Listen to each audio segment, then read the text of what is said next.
Hello guys, आप सबका हमारे यूट्यूब चैनल मेंशन एकेडमी में मोस्ट वेलकम है। दोस्तों, आई होप आप सभी लोग अच्छे होंगे। दोस्तों, हमने कंप्लीट लूसेंट जीके की बुक को स्टार्ट किया है, जिसमें से लेक्चर नंबर 1 को हमने डिस्कस कर दिया था। आज लेक्चर नंबर 2 है। प्राचीन इतिहास को डिस्कस कर रहे हैं। प्राचीन इतिहास में चैप्टर 1 है प्राचीन भारतीय इतिहास के स्रोत कौन कौन से हैं, इसके बारे में डिस्कस करना है। दोस्तों, यह वीडियो आपकी सभी प्रतियोगी परीक्षाओं के लिए उपयोगी है। दोस्तों, कल हमने वेदों के बारे में डिस्कस कर दिया था। आज हम वेदांग के बारे में डिस्कस करेंगे। धार्मिक ग्रंथ का एक जो हेडिंग है वेदांग, इसको डिस्कस करेंगे। इसका दूसरा नाम है सूत्र साहित्य। वेदांग किसे कहते हैं? दोस्तों, वेदों को भली भांति समझने के लिए, जो हमने ऊपर वेद पढ़े हैं, कल के लेक्चर में जो हमने वेद पढ़े थे, इसको भली भांति समझने के लिए ही वेदांग की रचना हुई है। देखिए, वेदों को भली भांति समझने है तो रचित वेदांगों की रचना हुई। कितने वेदांगों की रचना हुई है? तो 6 वेदांगों की रचना हुई। कौन कौन से? शिक्षा, कल्प, व्याकरण, निरुक्त, छंद, ज्योतिष। इन 6 वेदांगों की रचना हुई है। देखिए कौन कौन से हैं 6 वेदांग। कौन कौन से हैं? शिक्षा, कल्प, व्याकरण, निरुक्त, छंद, ज्योतिष। निरुक्त, छंद, ज्योतिष।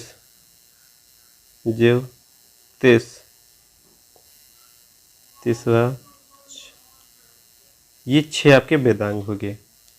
इनकी संख्या 6 है। शिक्षा, कल्प, व्याकरण, निरुक्त, छंद, ज्योतिष। और वेदों को भली भांति समझने हेतु वेदांग की रचना हुई है। इसके बाद दोस्तों पुराण के बारे में डिस्कस करेंगे कि पुराण किसे कहते हैं, पुराण के रचयिता कौन से हैं, कितने पुराण होते हैं, जो मेन है मेनली उनके बारे में हमें डिस्कस करना है। पुराण किसे कहते हैं? भारतीय ऐतिहासिक कथाओं का सबसे अच्छा जो क्रमबद्ध विवरण मिलता है वो पुराणों में मिलता है। सबसे अच्छा क्रमबद्ध जो विवरण है वह पुराणों में मिलता है। इसके जो रचयिता हैं लोमहर्ष व उनके पुत्र उग्रश्रवा हैं। इनके जो रचयिता हैं लोमहर्ष व उनके पुत्र उग्रश्रवा हैं। अधिकांश जो पुराण हैं वो संस्कृत श्लोक में रचित है। अधिकांश जो आपके पुराण हैं वे संस्कृत श्लोक में रचित है। अगला पॉइंट है, जो पुराणों का पाठ करते हैं उन्हें पुजारी कहते हैं। पुराणों का जो पाठ करते हैं पुजारी कहते हैं। स्त्री और शूद्र को इनके पाठन की अनुमति नहीं थी, हालांकि वे सुन सकते थे। पाठन की अनुमति नहीं थी, हालांकि वे सुन सकते थे। पुराणों का पाठ पुजारी करते थे, मतलब स्त्री और शूद्र लोग इनको पढ़ नहीं सकते थे लेकिन सुन सकते थे। पुराणों की संख्या कितनी है? 18। मोस्ट इंपॉर्टेंट है, जो पुराणों की संख्या है वो आपकी 18 है। प्रमुख पुराण देखिए कौन कौन से हैं। मत्स्य पुराण जो है ये प्रमुख पुराणों में एक है। यह सबसे प्राचीन पुराण है और आंध्र और सातवाहन से संबंधित है। मत्स्य पुराण है सबसे प्राचीन पुराण है। सबसे प्राचीन पुराण है, आंध्र और सातवाहन से संबंधित है। आंध्र सातवाहन से संबंधित है। सबसे प्राचीन पुराण है और आंध्र सातवाहन से संबंधित है। विष्णु पुराण है, ये मौर्य वंश से संबंधित है। विष्णु पुराण है, ये मौर्य वंश से संबंधित है। विष्णु पुराण जो आपका है ये मौर्य वंश से संबंधित है। और वायु जो पुराण है ये गुप्त वंश से संबंधित है। किससे? गुप्त वंश से संबंधित है। ब्राह्मण पुराण पुरवंश महापुराण से संबंधित है। वायु पुराण गुप्तवंश से संबंधित है। ब्राह्मण पुराण पुरवंश से संबंधित है। भागवत पुराण श्री कृष्ण भक्त से संबंधित है। भागवत पुराण श्री कृष्ण भक्त से संबंधित है। ये इतने मोस्ट इंपॉर्टेंट पुराण थे। जो सबसे प्राचीन पुराण है वो मत्स्य पुराण आपका है। इसके बाद में हम डिस्कस करेंगे ब्राह्मण के बारे में कि ब्राह्मण किसे कहते हैं। यज्ञों और कर्मकांड के विधान को ब्राह्मण कहते हैं। यज्ञों और कर्मकांड के विधान को ब्राह्मण कहते हैं। प्रमुख ब्राह्मण ग्रंथ हैं, उनके नीचे दिए गए हैं कि वेद से कौन सा ब्राह्मण ग्रंथ संबंधित है। ऋग्वेद से जो है वो ऐतरेय ब्राह्मण, संख्यान या कौशिकी से संबंधित है। शुक्ल यजुर्वेद शतपथ ब्राह्मण से संबंधित है। किससे? शतपथ ब्राह्मण से संबंधित है। और जो कृष्ण यजुर्वेद आपका है ये तैतरणी ब्राह्मण से संबंधित है। किससे? तैतरणी ब्राह्मण से संबंधित। सामवेद जो है ये पंचविश या तांडव या षड्विश सामविधान वंश मंत्र जैमिनी ब्राह्मण से संबंधित है। दोस्तों एक नोट लिखा है यहाँ पे दिया है, शतपथ ब्राह्मण में स्त्री को पुरुष की अर्धांगिनी कहा गया है। मोस्ट, अगर पेपर में आपसे आ जाए क्वेश्चन कि किस ब्राह्मण में स्त्री को पुरुष की अर्धांगिनी कहा गया है तो वो शतपथ ब्राह्मण है। शतपथ ब्राह्मण में स्त्री को पुरुष की अर्धांगिनी कहा गया है। इसके बाद दोस्तों देखिए अन्य वैदिक साहित्य के बारे में डिस्कस करना है। अन्य वैदिक साहित्य, अदर वैदिक लिटरेचर के बारे में हमें पढ़ना है। दोस्तों मैत्रेयनी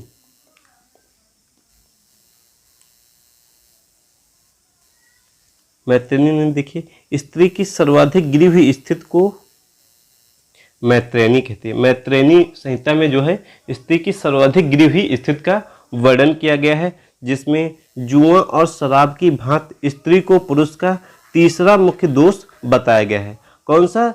तीसरा मुख्य दोष बताया गया है। और जो मनुस्मृत है यह सबसे प्राचीन स्मृत ग्रंथ है और सोमकाल का ग्रंथ है। सबसे प्राचीन स्मृत ग्रंथ है, सोमकाल का ग्रंथ है। और नारद स्मृति में गुप्त युग की जानकारी मिलती है। किसकी? गुप्त युग की जानकारी मिलती है। मनुस्मृत जो है ये सबसे प्राचीन स्मृत ग्रंथ है और सोमकाल का ग्रंथ मिलता है। नारद स्मृति में गुप्त युग की जानकारी मिलती है। बौद्ध साहित्य में देखिए, बौद्ध साहित्य का एक पॉइंट है जातक। बुद्ध के पूर्व जन्म की कहानी को जातक कहते हैं। पूर्व जन्म मतलब पहले की जो जन्म की कहानी है इसे जातक कहते हैं। बौद्ध साहित्य में ही त्रिपिटक मिलते हैं। अगर आपसे पूछे त्रिपिटक किससे संबंधित है तो बौद्ध साहित्य से संबंधित है। विनय पिटक, सूत्र पिटक, अभिधम्म पिटक। और इनकी जो भाषा है वो पाली है।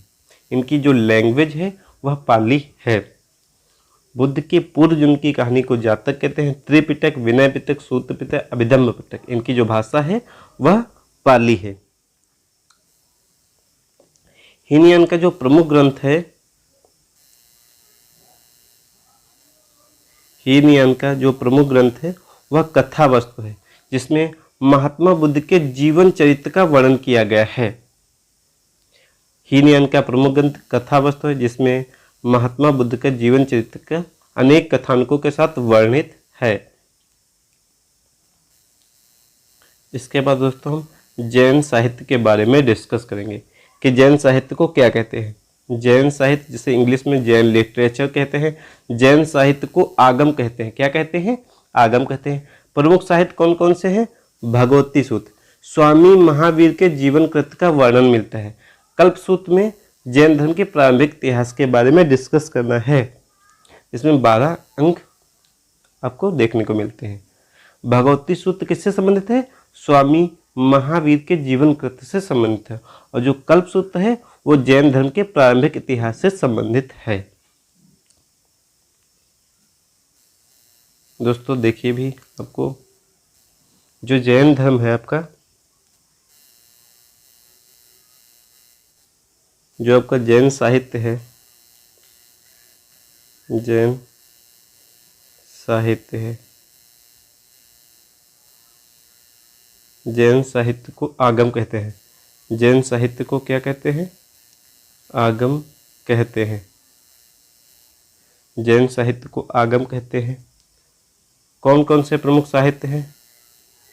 प्रमुख साहित्य कौन कौन से इसमें देखिए, प्रमुख साहित्य कौन कौन से हैं? प्रमुख साहित्य कौन कौन से? एक है आपका भगवती सूत्र, भगवती सूत्र आपका दिया है, एक आपका भगवती सूत्र है। दूसरा कल्प सूत्र है, दूसरा कल्प सूत्र है। भगवती सूत्र, कल्प सूत्र है। इसमें 12 एंजज या अंग मिलते हैं। भगवती सूत्र में किसकी जानकारी दी गई है दोस्तों? देखिए, जो भगवती सूत्र है इसमें स्वामी महावीर के जीवन कृत्य के बारे में डिस्कस किया गया है। स्वामी महावीर के जीवन कृत्य के बारे में वर्णन किया गया है। जीवन कृत्य के बारे में वर्णन किया गया है। वर्णन किया गया है। स्वामी महावीर के जीवन के कृत्य के बारे में वर्णन किया गया है। और जो कल्प सूत्र आपका है, कल्प सूत्र में दोस्तों जैन धर्म के प्रारंभिक इतिहास के बारे में जानकारी मिलती है। जैन धर्म के प्रारंभिक इतिहास के बारे में जानकारी मिलती है। प्रारंभिक हिस्ट्री के बारे में जानकारी मिलती है। इसके बाद दोस्तों हम ऐतिहासिक ग्रंथ के बारे में डिस्कस करेंगे। ऐतिहासिक ग्रंथ के बारे में डिस्कस करेंगे कि कौन कौन से ऐतिहासिक ग्रंथ होते हैं। सबसे पहले अर्थशास्त्र के बारे में डिस्कस करेंगे। अर्थशास्त्र एक ऐतिहासिक ग्रंथ है। इसके जो लेखक हैं वो चाणक्य हैं, इनका दूसरा नाम विष्णुगुप्त है और इनका एक कौटिल्य नाम भी है। इन 3 नामों से जाना जाता है। इस बुक में किसकी जानकारी दी गई है? मौर्यकालीन राजनीतिक, सामाजिक, आर्थिक व्यवस्था के बारे में, कि मौर्यकालीन की सामाजिक व्यवस्था कैसी थी, आर्थिक व्यवस्था कैसी थी और राजनीतिक व्यवस्था कैसी थी, इसके बारे में डिस्कस किया गया है। इसमें 15 पार्ट्स हैं, 180 चैप्टर्स देखने को मिलते हैं। और इसकी जो लैंग्वेज है, ये जो भाषा है, वो संस्कृत में देखने को मिलती है। संस्कृत में देखने को मिलती है। और राजतरंगिणी एक बुक है इनकी, राजतरंगिणी, जिसके लेखक कल्हड़ हैं। इनकी जो भाषा है वो संस्कृत है। अब इसे कश्मीर के इतिहास के बारे में जानकारी मिलती है। संस्कृत साहित्य में ऐतिहासिक घटनाओं को क्रमबद्ध लिखने का जो सर्वप्रथम प्रयास है वो कल्हड़ के द्वारा किया गया है। संस्कृत साहित्य में ऐतिहासिक घटनाओं को क्रमबद्ध जो लिखने का सर्वप्रथम प्रयास है वो कल्हड़ के द्वारा किया गया है। राजतरंगिणी के लेखक कल्हड़ हैं। भाषा संस्कृत है और उसमें कश्मीर के इतिहास के बारे में जानकारी दी गई है। इसके बाद एक बुक है आपकी चचनामा। चचनामा के लेखक अली अहमद है। कौन है? अली अहमद है। और इसमें अरबों की सिंध विजय के बारे में जानकारी मिलती है। अरबों की सिंध विजय के बारे में जानकारी मिलती है। और इसकी जो भाषा है वो फारसी है। क्या है? फारसी। इसकी जो भाषा है आपकी वो फारसी है।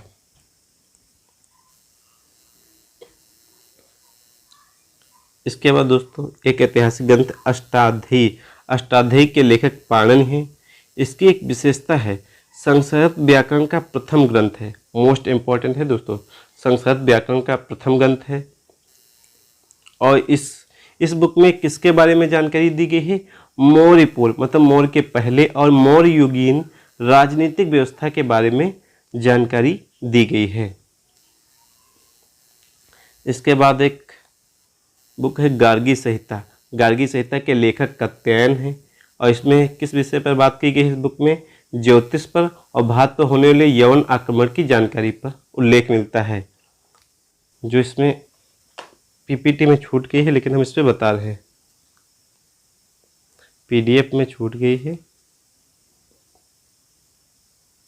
दोस्तों एक और बुक है महाभाष्य। क्या नाम है उसका? महाभाष्य। महाभाष्य के लेखक कौन है? पुष्यमित्र शुंग के पुरोहित पतंजल। पुष्यमित्र शुंग के पुरोहित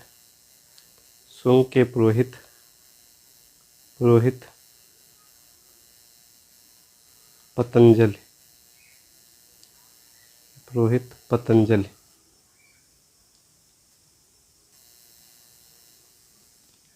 पुष्यमित्र शुंग के पुरोहित पतंजल हैं।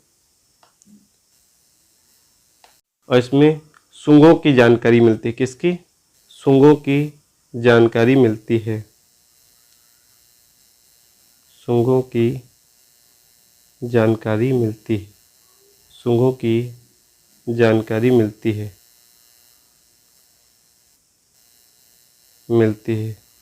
शुंगों की जानकारी मिलती है।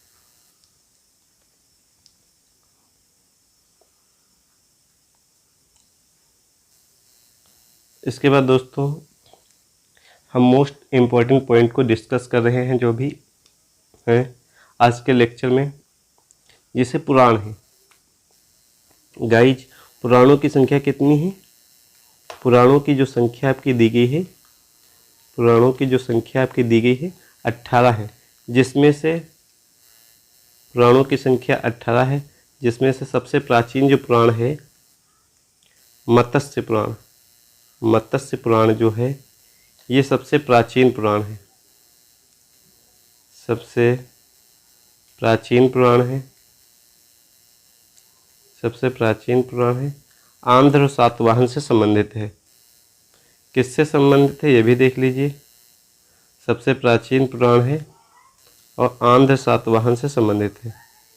आंध्र सातवाहन से संबंधित है। संबंधित है। और पुराणों में एक खास विशेषता है दोस्तों। पुराणों की एक खास विशेषता है कि स्त्री और जो शूद्र हैं इनको पढ़ नहीं सकते लेकिन सुन सकते हैं। स्त्री और शूद्र को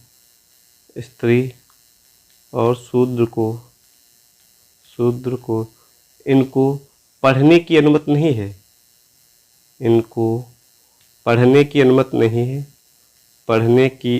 नहीं है। अनुमति नहीं है। हालांकि ये सुन सकते हैं। हालांकि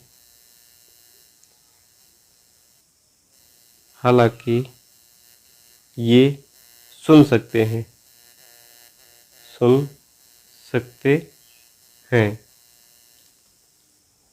ये सुन सकते हैं दोस्तों, पढ़ नहीं सकते हैं। और जो पुराणों के जो रचयिता हैं लोमहर्ष व उनके पुत्र उग्रश्रवा हैं। जो पुराणों के रचयिता हैं वो कौन कौन से हैं? लोमहर्ष व उनके पुत्र उग्रश्रवा हैं। लोमहर्ष व उनके पुत्र उग्रश्रवा हैं। उनके पुत्र उग्रश्रवा हैं।